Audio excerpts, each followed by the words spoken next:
I feel like I just walked up the street. My shopping cart is outside with everything I own. Well, you know what? It's Monday. It's all right. We're getting back into the groove. Did you have a long weekend? How was it? The Kentucky Derby was fun. The Derby. Derby was on Saturday, I think. Yes, and you won some money. I sent you the winner. I know you did. I bet $10 won 16. By the way, we can also bet. There's another bet we could put on for like a long-term bet. Yeah. Because they also had the NFL draft over the weekend too, Thursday, Friday, and Saturday. I know you've been tracking the draft. You got your favorites. I barely sleep. Yeah. But there's a tight end for the Atlanta Falcons that he's going off at 1,000-1 to be the rookie of the year. So if you got looking for some place to park $10, you might. I'll pass along that tip. And what do you win if you bet 10? 1,000-1. All right. I mean, I'm more apt to do those. I want to hit it. Yeah, So I mean, $10. Yeah. You probably can afford that. Maybe I'll throw 100 at. I've just got that money burning a hole. Well, if you get 100, you might spread it out amongst 2 or 3 guys. That sounds a little too rational. If you're going to gamble, shouldn't you gamble hard? So I went to that party. It was loaded with anti-maskers, anti-vaxxers, deniers. It's like, I'm like, did you just peek? I don't want to talk the whole thing about the vaccine. Did they just peek at the news of what's happening in India? And how do you just ignore that? How do you rationalize that? I think because it's not happening to them personally. And I think people seem to build up quite a confidence level if they're surrounded with like-minded people, right? Yeah, I guess. Was it very vocal about the anti-mask? Or every conversation circled that topic? Oh. And everybody's like poking you like for a response. I said, yeah, it's crazy. I said, yeah, it's crazy about 100 times Saturday. Yeah, it's crazy. Wow. All right. Then we had the Friday night was the open mic. Yes. How was it? How many people showed up? There was probably about 25 in the audience, which is huge for an open mic, but it's also Friday too. So the bartender, he balances that against what he would have had on a regular Friday, with a band. So he's paying us a lot less, but he's also probably get a lot fewer people. And of course, it all turned badly at the end. Why? What do you mean? One guy got up, had to do anti-Trump stuff, and the bartender, the owner is he's a staunch Republican, doesn't want to hear any, super sensitive about it. And then if that wasn't enough, the guy's making fun of the place. It was like I don't know how there are breweries here. It's converted garage, big garage doors come open. The guy's got his bats. I mean, he's got $1 million invested in this thing. He's brewing. And a club owner, you're at Side Splitters, you say something like, oh my gosh, well, they just drag people out off the street. There's 12 of us here. You make fun of the club. I'm working next to a dry cleaners in a gun shop. That's the standard joke when people go to Snappers. Yeah. Right? Because you're in a strip mall. Yeah. The owner doesn't give a shit. Go ahead, make fun of the club. I don't give a shit because it is what it is. You're just trying to bond with the audience with a common experience. Yes. So this guy's trying to do the same thing. He goes, what happened? I'm working in a Jiffy Lube. So, but he's taking it way too personally, the guy who owns the place. I was going to say, if you have comedians, I mean, did he say don't talk about politics or? It's understood. We've had that conversation in the past. Wow, that's rough. So when it ended badly, does that mean you just got real quiet? Or? No, everybody laughed. I'm saying he gave me a check and then he said to me, he goes, I think this is it. Oh. He goes, yeah. I go, hey, same time next month. Probably not. Wow. There you go. Because of the political jokes and stuff? He didn't even say why? He just was then the follow-up conversation led me to believe that's why. He talked a lot about blue states, red states, masking, okay. All right, I got you, boss. And I respect it. It's his business. He's been sitting on shit, making no money for 9 months. Yeah. Wow. Did you have fun though? How did your new jokes turn out? My jokes went fine. I was very happy. I didn't do I wish I did more time. I went up there with a couple of pieces of paper full of jokes. Yeah. A couple of my things did not hit. I was like, wow, this is gonna be a long set. Uh, But then I went up there and then I had fun and I did about 3-4 minutes. I didn't do a lot of time. how did The Mr. Laszlo do? Laszlo did great. Laszlo was the MC for most of the show. He Yeah. goes up there. He's got a lot of chatter, and Yeah. but you know, we start the show and then he does it. And I introduce a couple of guys. I'm in charge of music. That's what I'm liking. So, Yeah. but it was fun. And he had some new jokes. He told some old jokes. So Good. it was fun. And we had about 7 comics plus being Laszlo. We did about an hour and a half. That's good. That's a good time. Were they all male? Any female comics? Oh my God. It was the ARP tour. It was one old white guy after the next old white guy, followed by an old white guy, and coming up next, another white guy who's old. Were the jokes different though, or was it a lot of the same kind of material? You know, well, we were fortunate that 2 working comics, the 2 guys at the end of the show were working comic friends of Laszlo. Okay. He was the guy doing the crowd work, talking about the place being a garage and doing the red state stuff. So he's the guy that pissed off the owner. The other comics were just, you know, old fart jokes and I'm an old man and, you know, prostate exam jokes and stuff like that. It's like, How was the audience? Were they good? they were good. The guy had one guy went really raunchy. I'm like, but Yeah. they seemed to go with it and everybody was fine. Well, good. Well, I'm glad that you had a good time. We had lovely weather for the first time. I know it's already May, but it's just taken a while for it to get nice. It was very exciting. Everybody was out and about. I didn't go to Central Park, but my friends did, and I saw video. It was just packed out. You know, New York's been held up for a long time, but check this out. Remember how I told you on the last segment that they announced July 1st? We're doing it, right? We're going to open up. That gives us some time. Well, guess what they announced today? De Blasio announced. Now, Cuomo said July 1st. Cuomo and de Blasio are not best friends. No. Guess what de Blasio said today? Didn't somebody say June 1st? May 19th. May 19th. Hey, that sounds like Steely Dan. We're doing it. Everything. Wow. Well, I heard Los Angeles has amazing numbers. I'm going to imagine New York has amazing numbers too. It's like nobody died yesterday of COVID in Los Angeles. 10 million people. Oh, that's great. Okay, I did not know that. That's amazing. I guess because I've been focusing on, you know, the Where you Indian live. thing, and then the Philippines, and then, well, and again, because of where I live, most people cannot do the 6 feet distance. Most people are on a train. So as New Yorkers, it's different than Florida, where we're kind of forced, you know. So we'll see. I mean, I can't do anything about it. May 19th, let's just see what happens. I have no idea. I mean, I'm still working from home, so. It's an odd thing because the numbers aren't completely low in the United States. They're not low. I mean, it's like, you know, a couple hundred. Struggling. I mean, part of me, Tom, actually believes that, and this is, I'm pulling this straight out of my ass. I feel like because we're so frustrated that they're like, you know what? We need the economy. Let's just get it out there and see what happens. That's what I feel like. I don't know. Well, because everybody who's going to get vaccinated is vaccinated now. Well, and by May 19th, because over that 2-week window after the last vaccination. I mean, if you wanted a vaccination shot in New York, do you have it? Did you get at least one by now? I have one. Okay, but I'm just saying, if you wanted one, you could have gotten one. I don't think so, though. It took me a long time to get in. How about now, though? Not in the past. I couldn't get one in January.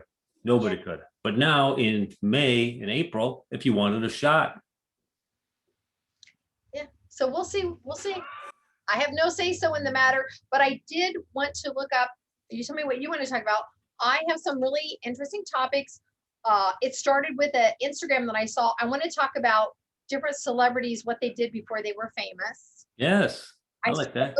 I looked up the best pickup lines. I have a whole thing to talk about the best pickup lines for men and for women. Then I looked up what women want to hear from men and what men want to hear from women and how much sex everybody's having right now. If you're married, you're having sex. If you're single, you're not. Are married people having sex though? Are they? Yeah.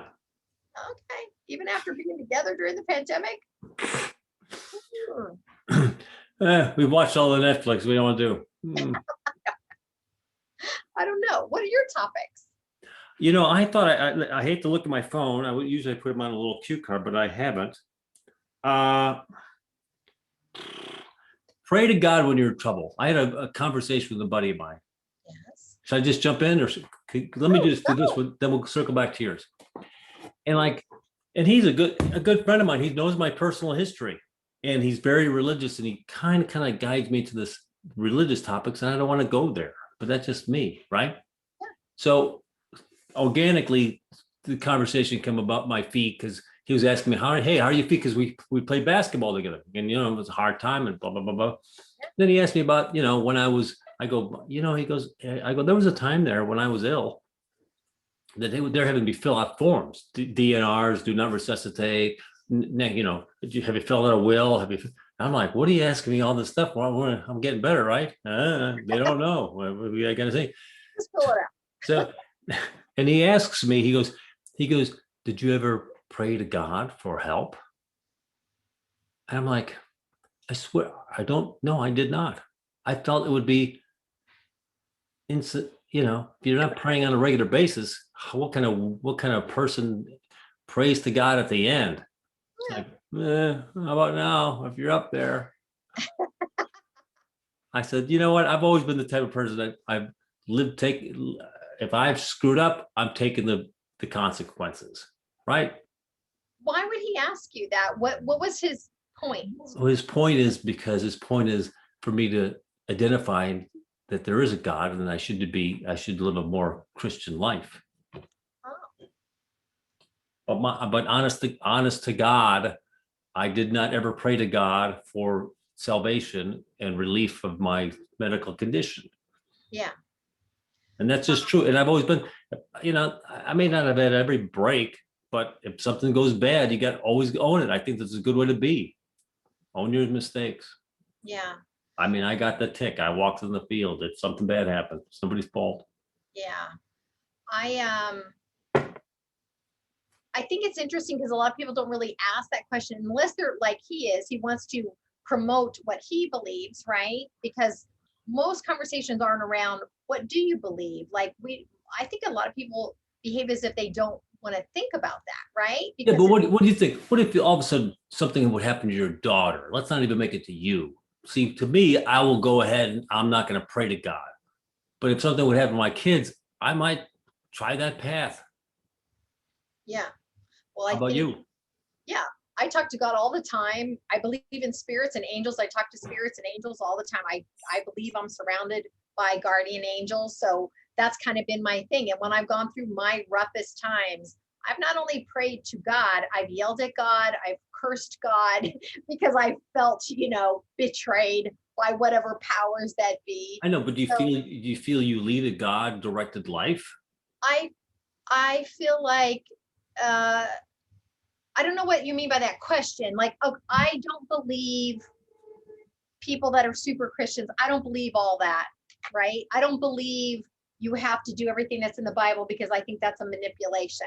I believe that there's a God. I don't necessarily believe the same God that people are promoting, saying, if you're going to burn in hell if you don't do X. I don't believe that. But I believe. Well, what about gratitude? Are you grateful to God? I feel like I'm more grateful to like a higher energy. I guess that's how I think of it. A higher power, a higher energy. I don't think of it necessarily as a one entity, everybody in church kind of a God. I see it more as I feel like there is a bigger power, and I'm definitely always talking to that higher power. And as far as living the life, I feel like I make a lot of my decisions based on what's the greater good. I know, but would you think if you were ill that you would pray for healing? Oh, hell yeah. Yeah, I pray you to God think a lot about you think you deserve to be healed then? I think everybody does. No, I'm just saying. Absolutely. If you don't believe in God as a thing, then who the hell are you? Yeah, but that's not fair. If I don't believe in this God, I'm not praying to that God. I'm not praying to the church God. You're praying to your energy God, the same Yeah. energy God you up. All right. Yeah, I'm praying to the God that I believe there is a higher power. I just feel like religious people have narrowed down what that entity is Of into like, course, because it's a club and it's a group.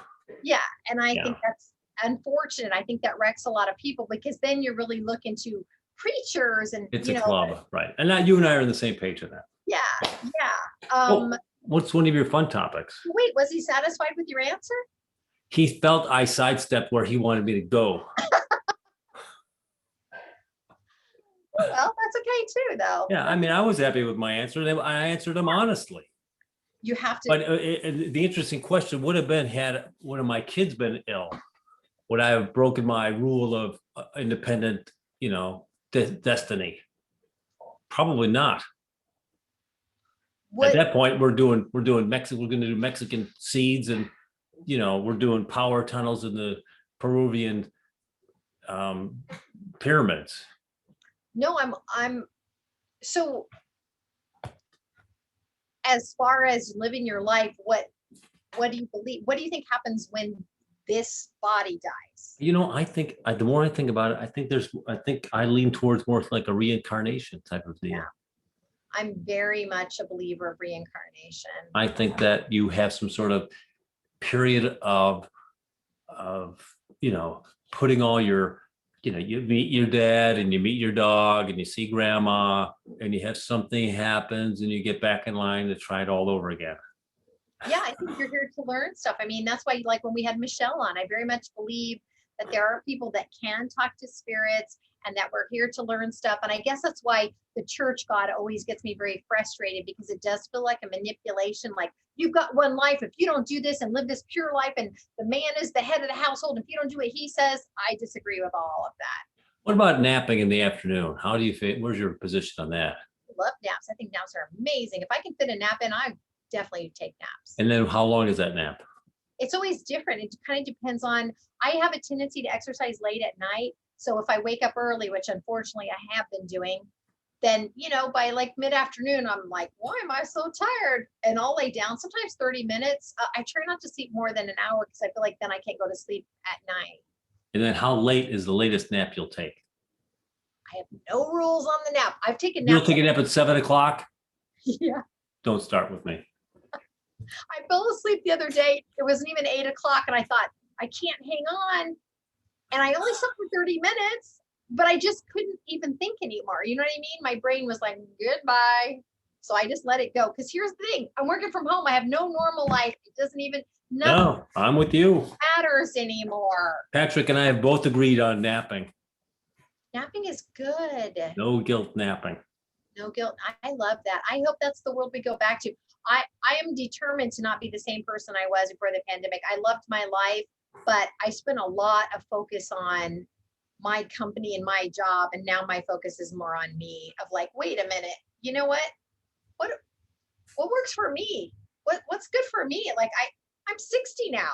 How many, do I have another 10 years of travel in me? You know what I mean? Like for me, for vacation, not for work. Like, so I'm as soon as it's safe, which I don't know when it could be another couple of years before I can go to Europe. You know what I mean? Like, do you have a sense of when you can?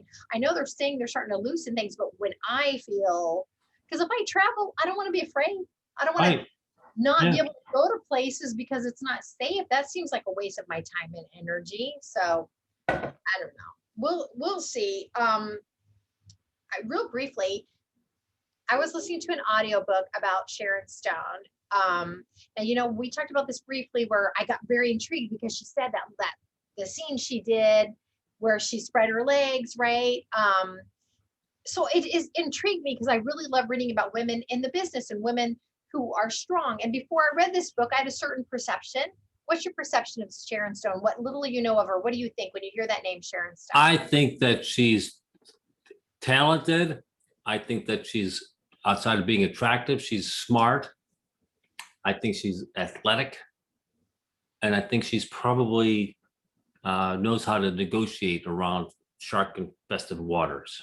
Yeah. Yeah. And I felt a lot of those things too. I will say before I started really paying attention to her, I feel like I had the same bias most people did of like, oh, really? You didn't have to do that in that film, not really knowing the history or the background of it. So I listened to her autobiography, and it was interesting because she read it, right?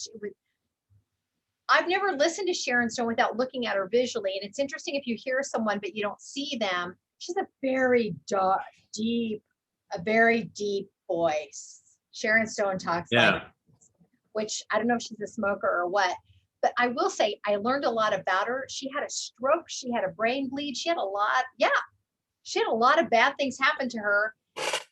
And after going through and reading and or listening to her, I have to say, I don't really like her that much.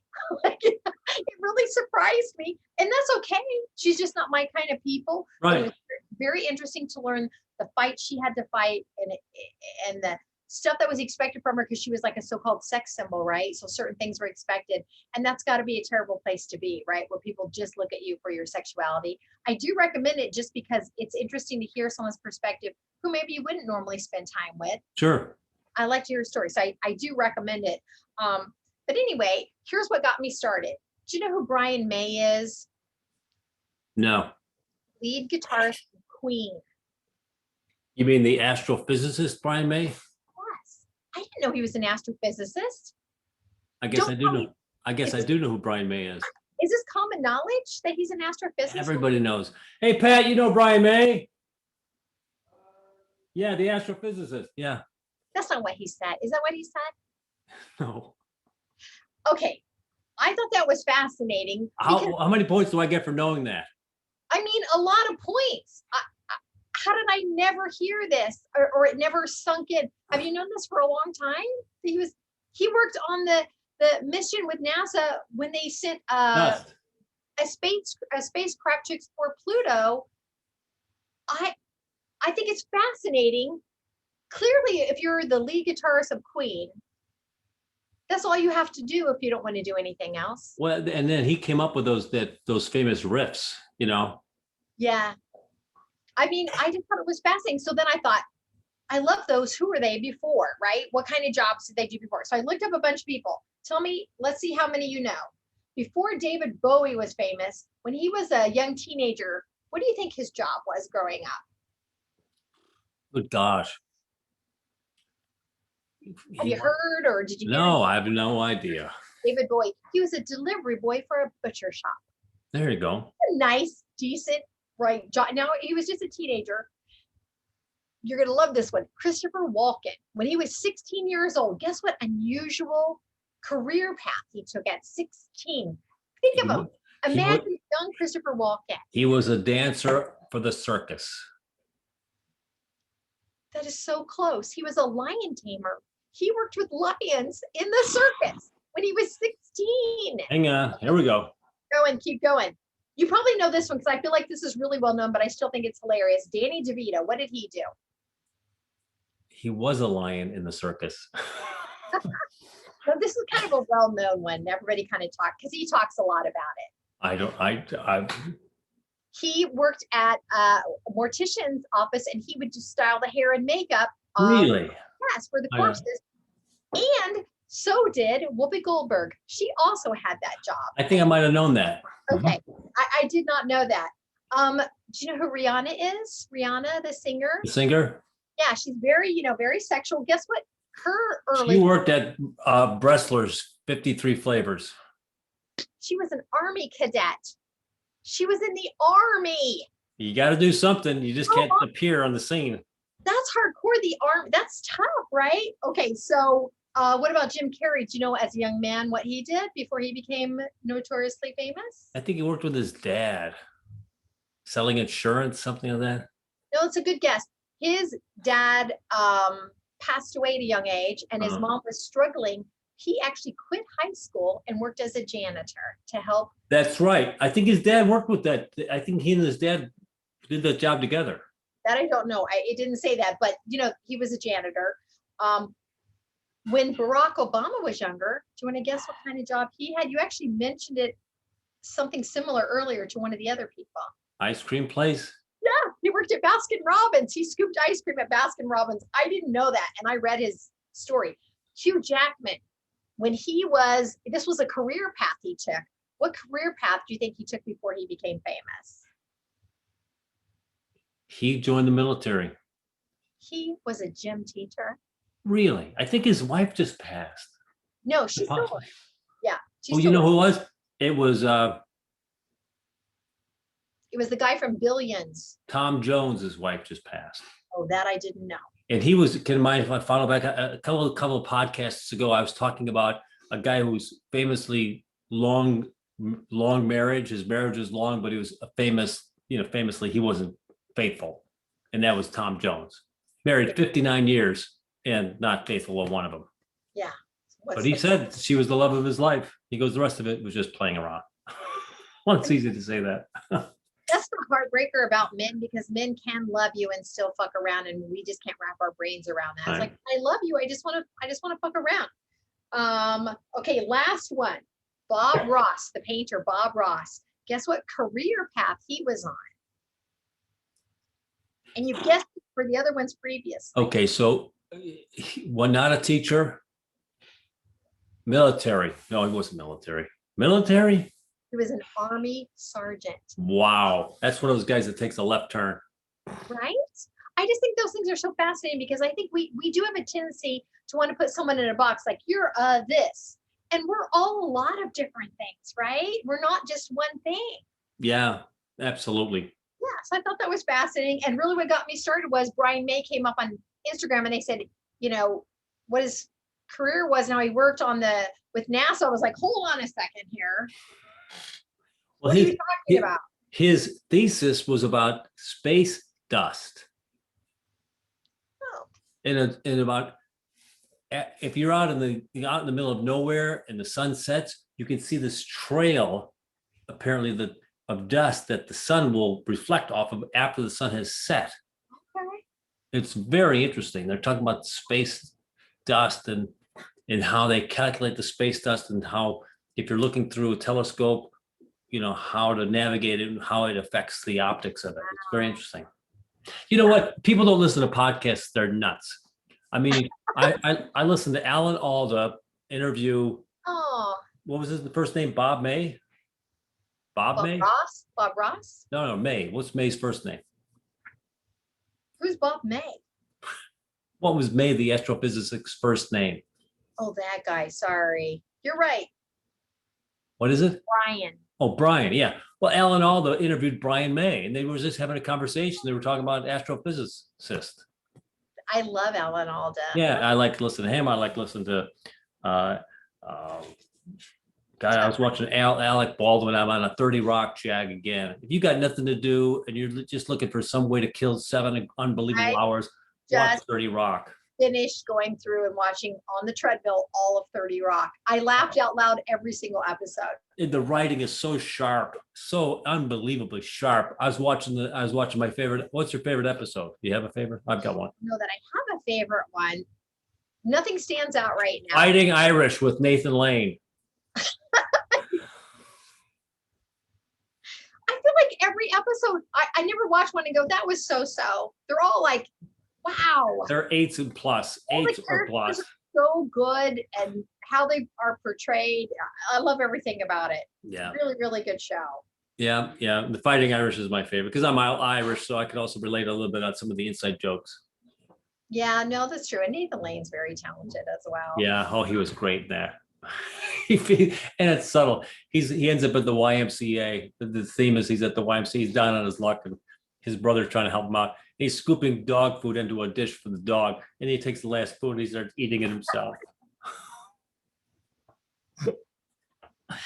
Nobody blinks, just moves on, just part of the scene. Yeah, I would love to see the outtakes from Oh my God, those guys must have been pissing their pants. They had to have had the best time. Yeah.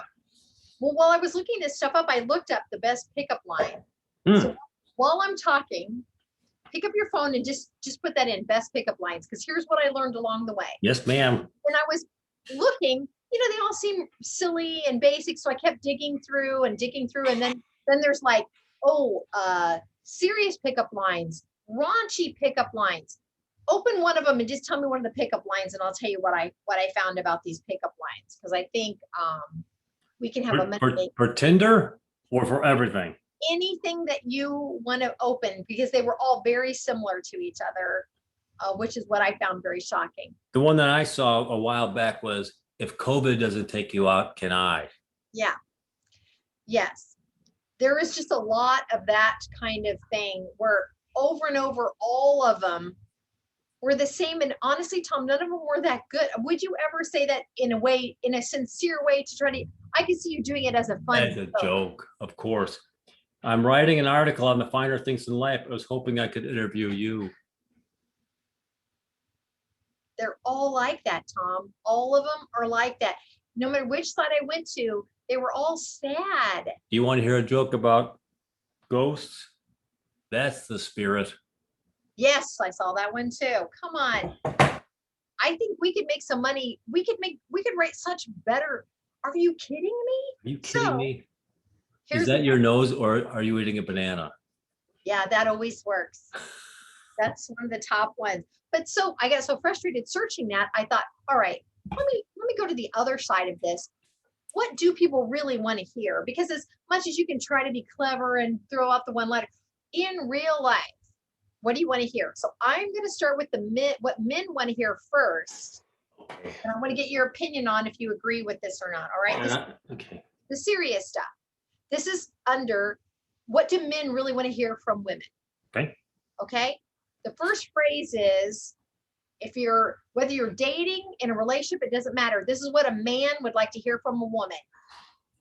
It's okay to make mistakes. That's a good one because, Yes. do you remember men's fear is to be laughed at? So it makes sense that on the other side, we would go, hey, make a mistake. It's okay.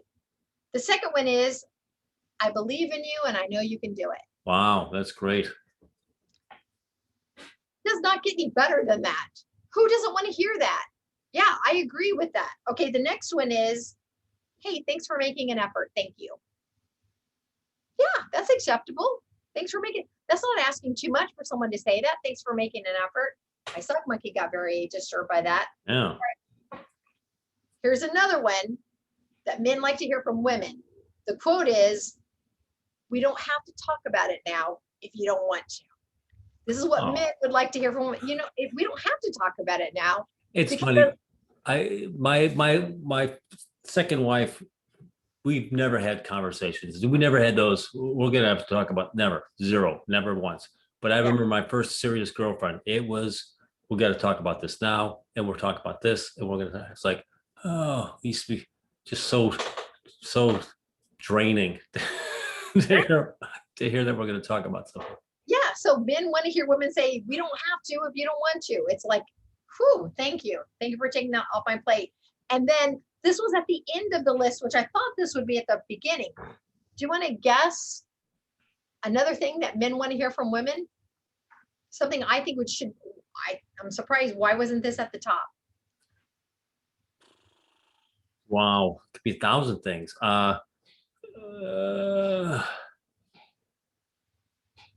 Something to do with, I'm gonna, you can't do anything outside of cheating that would ever have me think less of you. Well, here's what it is. Ready? Men want women to say to them, I want you. Oh, absolutely. Why wasn't that at the top? Yeah, everybody wants to hear that they're wanted. You tell me a single time where a woman looks at a man and says, I want you, that he goes, look, I'm busy. Yeah. Can you hand me the channel changer? So that's what men want to hear from women. The women's list is a little different. It's a little different. Okay, here, according to what? Okay, let me throw one out before you read them all. Yes. I dated a woman who said, I want you to tell me everything's going to be okay. Oh. That's what she said to me. I go, that's easy enough. I can do that. But I never would come up. It never would hit my mind organically. I never would say that to a woman organically. When she's talking about problems or situations or something with the relationship or something at work or something that seems to be a mystery or a burden. I just want you to tell me things are going to be okay. I can do that. Yeah, I think that is you and I have talked about, right? It's a disconnect. Women want it to, we want to fuss about things, but we don't want you to fix it for us. We just want to fuss Right. about it. Whether it's relationship problem or a work problem or something with the community, some dog shitting on the lawn or something Yeah. about the car. Hey, it's all going to be okay. It's all going to, whatever it is, we'll work through it. Here's the number one answer they had that women want to hear. I think I gave it to you already. I'm just going to tell you what they said. A woman wants to hear a man say, you know what I love about you? Oh, that's nice. That's very nice.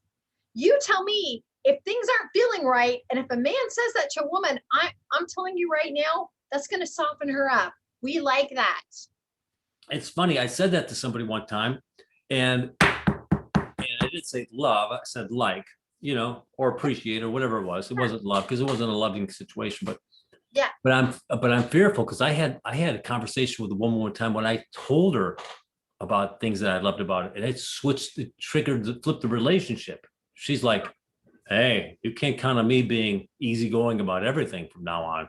It's like, wow, that kind of spoiled that. That took a turn. Yeah. That's unexpected. So I get a little bit nervous about that, but that shouldn't stop you from expressing yourself. No, because the next one will be better. Women like to hear men say, "You're right." You're right. That's a good one. You know what? I think just as a rule of thumb, just couples in general, people in relationships, whether it's a work relationship or a kid relationship or a wife romantic relationship, you should set up a scenario to say that you're wrong, you made a mistake, and I'm sorry. Something small. It doesn't have to be something earth-shattering. It's just to establish the groundwork that, this alpha male or this guy who thinks he's always right. Hey, I was wrong there. I was wrong. And you were right. Thanks for putting a little light on that topic. Yeah, owning your shit's important. I mean, one of my favorite broadcasters does he's a sports guy, and he does a segment called "When Colin Was Right and Colin Was Wrong," and so he'll bring out the stuff he predicted last week and what he was right on and what he was wrong on. So so you're not always so he can take a position and he can end up being wrong. Yeah. So, but he always says as a sportscaster, he goes, my advice to any sports guy, you're getting in the business, take a position. Just don't be lukewarm. Well, if he gets a lot of hits, he'll have a good average. Well, of course he will. That's obvious. Just say, I don't think he's going to hit 220 this year or whatever. Yeah. Women also like to hear men say, "You look amazing." Oh, that's nice. That's a nice one, right? It comes right out of my brother's playbook. Okay. Yeah. Compliments are free. Cannot go wrong with that. Not Patrick. Bernie. Also, women like to hear men say to them, "We're in this together." Yeah, I think that's a variation of my everything's going to be all right. That's a nice one. Also, apparently we like to hear, ready? This one's on me. Last night was incredible. Wow. But that's honey, not a bad idea. Honey, you were at a card game last night. It's not a bad idea though, right? Yeah. Start the day out with, what, last night was incredible. Just an extra boost, an extra hey, I treasure you. You're crazy if you're not reinforcing positive behavior. Yes. Women also like to hear men say, hang on, is this list a lot longer than the other men's list? Men get 1, 2, 3, 4, 5, and women get 1, 2, 3, 4, 5, 6, 7, 8. I didn't make the list. We need more. Get over it. I'm not God. More. We like to hear men say, "If you want to talk about it, I'm here." Oh, that's nice. That's nice. And I don't think women hear that enough, because I do think there is that fear of do we have to talk about everything? So you're opening a door. And by the way, as much as I complained about when my first girlfriend said, "Let's talk about it," I like talking about it. Talking about it is key. It is, but then you can beat something to death. Yes. At that, where it's like, what else can be said? I'm going to hate olives. I don't care how much you talk about it. I still hate olives. Right. You can talk about it to death. It is what it is. Right. 2 to go. I'm in no rush. I thought this was odd, but whatever.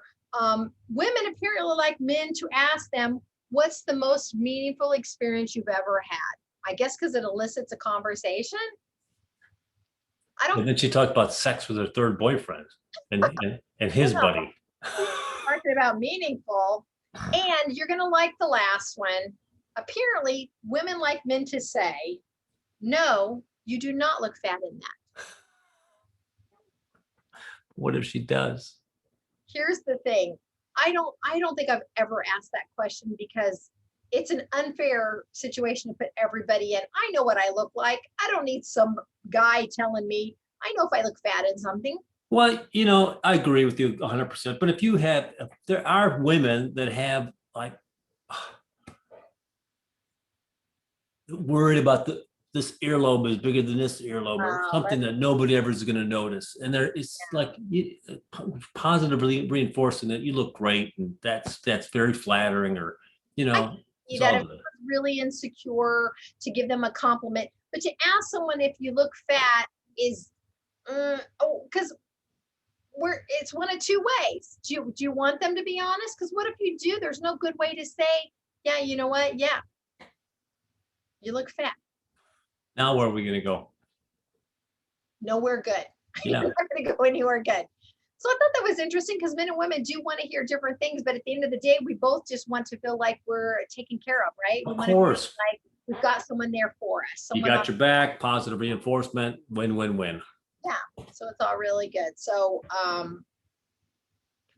have more, but I think we're probably getting close to the end. We are getting to the end. Let me see if they had a quick one that I wanted to talk about.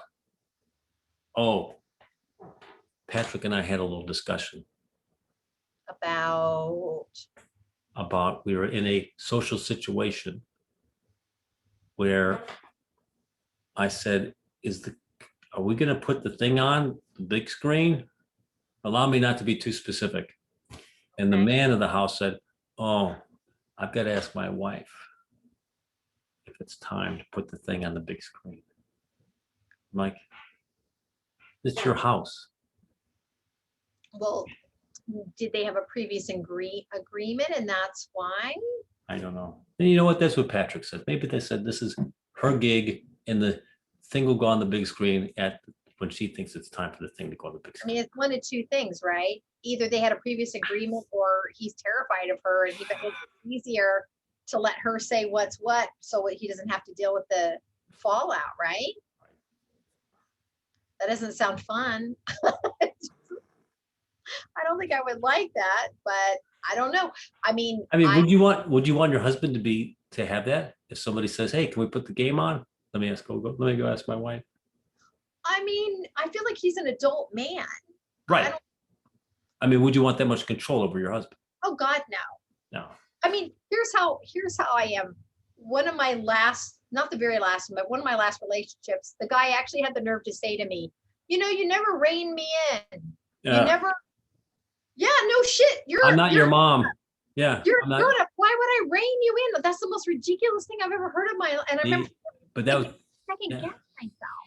I'm like, they want to generate that dynamic where I'm, like my mom's going to be pulling me back. You do you. And if I'm tired of seeing you being you, then I'm cutting you loose. I feel like if I have to rein you in, I probably don't want to be with you. That seems like a ludicrous thing. It stunned me when he said that because I thought, wow, that's how you want to be, because that's nothing like the relationship I want to be in. Like, I got to go rein him in again. No, thank you. Yeah, I'm not your mom or your parole officer. That's exactly right. Yeah. So yes, I wouldn't be in the kind of relationship where the guy had to ask me if he could put something on the TV, unless we get some kind of a weird thing where I'm like, listen, honey, we're having a party tonight. Please don't put the game on the big TV because people are talking, go to the den or something. Right.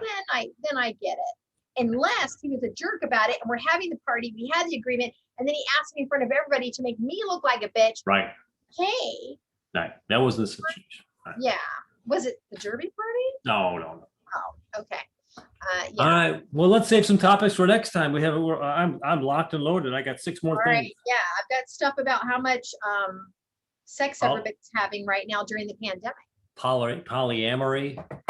Oh, yeah. No, that's something we We need to talk about that. So today is Monday. I'll be looking forward to Friday because we have a guest. David Hollingsworth is going to be on talking about his book. He was going to be, did you get it yet? He said he was going to send it in the mail so you'd have an opportunity to look at it. That liar sent nothing. You'll get it. He has a very interesting story. So, and I actually went to high school with this guy. So it's kind of fascinating because I don't have a lot of connection because, you know, I was an outsider coming in. So it's kind of interesting to still be able to talk to someone, you know, they went to high school with, because I didn't grow up with those Hoosiers, and they're not great about letting outsiders in. I don't know what that feels like. Right. Now, whose graduation owl is that? Because clearly. This is 98. I think this is one of the girls when they graduated from kindergarten. And your girls are moving back this month, right? Yeah, I'm kind of sad about that. He's sad for them because they didn't have much of a run at, just as Chicago's now opening up, they're leaving. Their plan is to go to Japan and teach, but they won't know for a couple of days. Well, so is the reason they're coming back because then they don't have to worry about their place, right? If they're going to go to Japan. Well, they were planning on going to Japan and then coming back, and you know, because they're going to be gone for a year. Right. So they're going to hang out with mother and I, mostly mothers, could live with mother, you know, for the summer, and then go to Japan. So that's the plan, unless they don't get called in. If they don't get invited to go teach in Japan, then they'll find something else to do. Can you travel to Japan right now? No, but it's a good question. But hopefully July, August, September. Okay. All right. Because it was my impression, didn't we talk about this? A lot of people in Japan still haven't gotten. That's right. You're right. 1% only has the vaccine. I think that's going to switch a lot though in the next couple of months. Okay, good. Well, very good. Well, I'm Melinda McKinsey. And I'm Tom Wise. You've been unpacking some shit with us today. We did not do the intro because you know what? We don't need to. Paula knows who we are. So so we'll see everyone on Wednesday. We've got some sexy topics to chat about. That's right. That's another one in the can.